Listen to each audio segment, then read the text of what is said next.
अस्सलामु अलैकुम वरहमतुल्लाहि व बरकातुहू। औज़ु बिल्लाहि मिनश्शैतानिर्रजीम, बिस्मिल्लाहिर्रहमानिर्रहीम।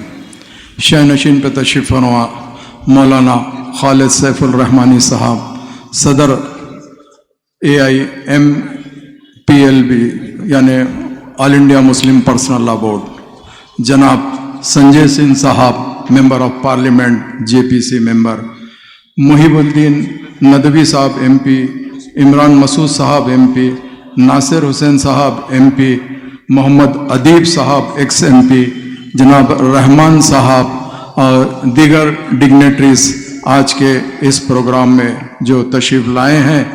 मैं सबसे पहले आपको ये कहना चाहता हूँ, मेरी पार्टी के सदर नकीब मिल्लत बैरिस्टर असदुद्दीन ओवैसी साहब, एक अर्जेंट मीटिंग थी तो वो बॉम्बे तशरीफ़ ले गए, वरना वो खुद आते थे चूँकि शहर हैदराबाद में, उन्होंने आपके सामने बोलना चाहते थे।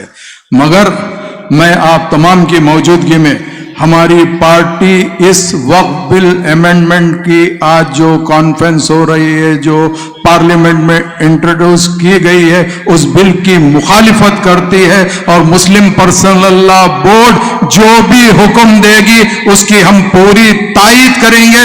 बल्कि तो हम ये कहेंगे कि मुस्लिम पर्सनल लॉ बोर्ड आगे बढ़ के आए और ये बता दे जितने भी सेकुलर हमारे लोग हैं उसके साथ मुसलमान तमाम के तमाम एक अच्छे तरीके से एहतजाज करना चाहिए और ये हुकूमत हिंद को बता देना चाहिए कि तुम्हारी हर चीज हम बर्दाश्त नहीं कर सकते हैं, इसीलिए हम बर्दाश्त नहीं कर सकते हैं। हमने आज तक सब कुछ देखा है, हमने बाबरी मस्जिद को खो दिया है, हम दोबारा 6 दिसंबर 1992 नहीं देख सकते हैं। अगर वक्त अमेंडमेंट बिल इंट्रोड्यूस करके अगर आप पास कराने की कोशिश करेंगे तो इंशाअल्लाह ताला 20 करोड़ हमारे भाइयों के साथ साथ सेकुलर हमारे अपनाए वतन भाई भी रोडों पर निकलकर बता देंगे अब वो नहीं चलेगा, इसीलिए नहीं चलेगा, बहुत हो चुका है। हमने 2014 से हर चीज बर्दाश्त कर चुकी है।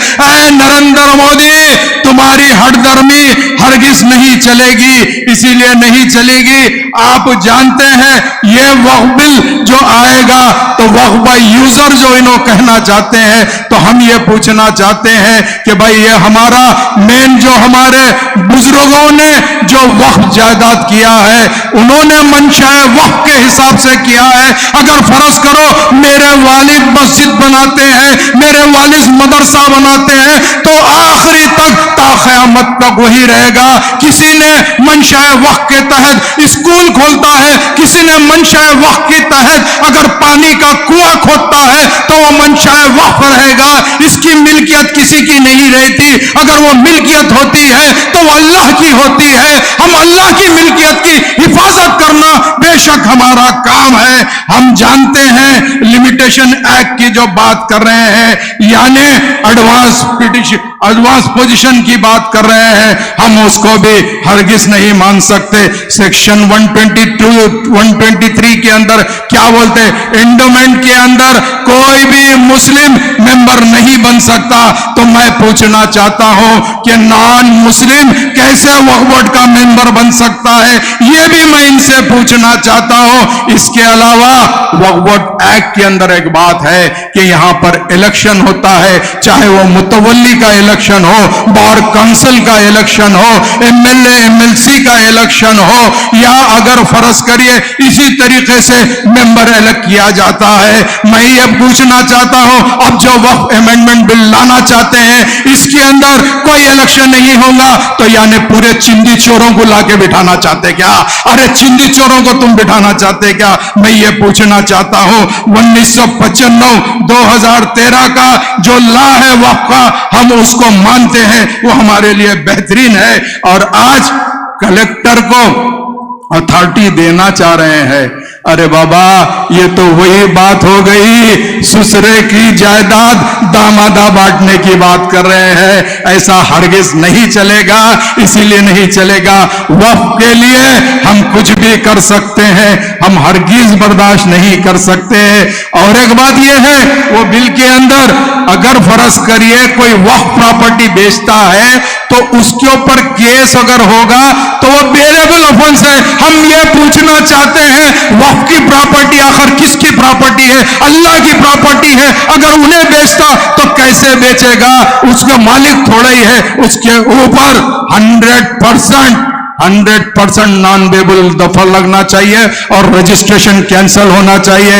اور ایک بات, آج اگر وقف بل جو انٹروڈیوس کرے ہیں, اگر وہ وقف بل اگر انٹروڈیوس کرے سو اگر پاس ہو جائے گی تو ہمارے مسجدیں نہیں رہیں گی, درگاہیں نہیں رہیں گی, قبرستانیں نہیں رہیں گی, آستانے چلے اور کچھ نہیں. خاص طور سے ہمارے شیعہ بھائیوں کے لیے جو عاشر خانے ہوتے ہیں, امام باڑے ہوتے ہیں, نیاز خانے ہوتے ہیں, یہ سب کے لیے یہ لوگ ہمیشہ یہی سوچ رہے ہیں. تو میں یہ کہنا چاہتا ہوں, وقف بل کے اندر ٹریبونل کی بھی بات ہوتی ہے. آج ٹریبونل کے اندر 3 ممبر ہوتے تھے, ایک ڈسٹرکٹ جج ہوتا تھا, ایک RDO لیول کا, اور دوسرا ایک مسلم ایڈوکیٹ ہوتا تھا جو اسلامی طریقے کو جانتا تھا. مگر آج وقف بل آ جائے گا تو صرف 2 ممبر رہیں گے, وہ بھی اپنی مرضی کے رہیں گے, چاہے وہ ریٹائرڈ جج ہو اور اس کے علاوہ جوائنٹ سیکرٹری بھی ہو. تو میں آپ سے یہ کہنا چاہتا ہوں, اگر یہ وقف بل آ جائے گا تو میں سمجھتا ہوں کہ ہندوستان کے مسلمانوں کے لیے ایک NRC کے طور پہ آ رہا ہے, NRC کے طور پہ آ رہا ہے. تو ہم ایسی وقف بل کی مخالفت کرتے ہیں اور مجھے امید ہے کہ ایسے کانفرنسز ضرور ہوں گے.